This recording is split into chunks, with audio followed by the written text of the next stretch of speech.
Hi, Vencore Weather meteorologist Paul Dorian here on Thursday, November 6th.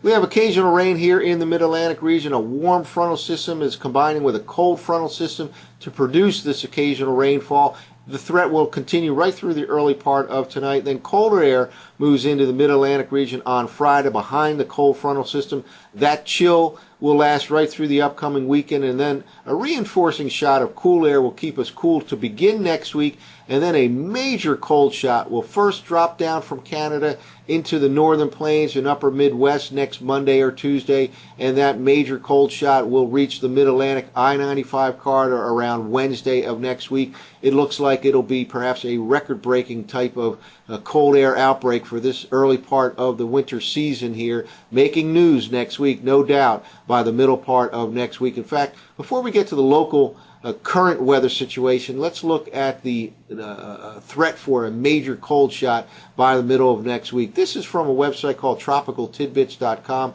and it shows the temperature anomaly at the surface as of the current time. This is actually the way it looks right now in terms of temperature departures from normal across the country. And nothing too drastic right now. The oranges here in the eastern half of the nation, the eastern third of the nation, represent areas slightly above normal. Mostly neutral here in the middle part of the nation, represented by the whites. The blues are slightly below normal, and then a little bit warmer than normal again out here in the western third. Again, this is the temperature anomaly map from the updated GFS called the parallel version of the GFS. This will become the operational version shortly. This is the temperature anomaly right now. Let's now jump ahead 1 week to next Thursday to see what the temperature anomalies will look like.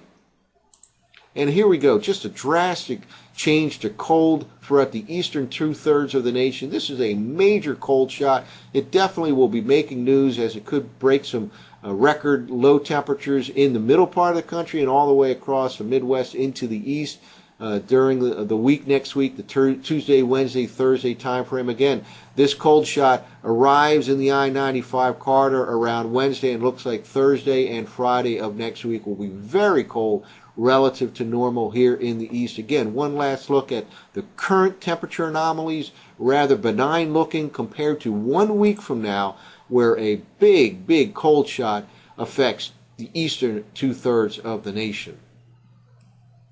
Well, let's get back to the current weather situation. We have kind of a combination of a warm frontal system to the south and a cold frontal system to the west, causing occasional rainfall here in the I-95 corridor between D.C., Philadelphia, and New York City. That threat for rain will continue right through the early part of tonight. It will definitely not be an all-day steady rain. There will be breaks in the rainfall. In fact, we've had an area of steady rain move through the Philadelphia metro region now into the New York City region. And over the next couple of hours, that'll push off the New York City region. And then to the west, we have basically a scattered pattern of rainfall right now. The cold front is pushing in across the Ohio Valley and will keep the threat for scattered showers through the rest of the day into the early part of tonight. There can even be an isolated thunderstorm or two associated with the cold frontal system passage late today and through the early part of this evening. Well, here's the current surface map across the continental U.S. A series of frontal systems. Here's basically a stationary front. May try to push to the north as a warm front during the next few hours. Again, that helped contribute to the formation of that steady batch of rain that is now pushing through the New York City region. To the west, here's the cold frontal system pressing in from west to east across the Ohio Valley, and that'll keep the threat alive throughout the rest of today into the early part of tonight for occasional showers, maybe even a rumble of thunder or two. Here is out in the middle part of the country, clearing skies and colder conditions. That all moves in on Friday into the Mid-Atlantic region. It'll be colder on Friday. Stiff northwest winds will usher in that colder air mass. And for the most part, it'll be rain-free. Cannot rule out an isolated shower or two on Friday. Well, let's take a look at a few computer forecast maps at the surface for this evening right through Saturday morning, the next 36 hours or so. By this evening, That cold frontal system will be right near the east coast. Again, the threat for showers and maybe even a rumble of thunder or two continues in this region right through the early part of tonight. Later on tonight, it'll remain mostly cloudy, but colder air will start to be pushing into the I-95 corridor on increasing northwest winds, and it will remain quite windy on Friday. In fact, let's jump ahead to the Friday morning forecast map.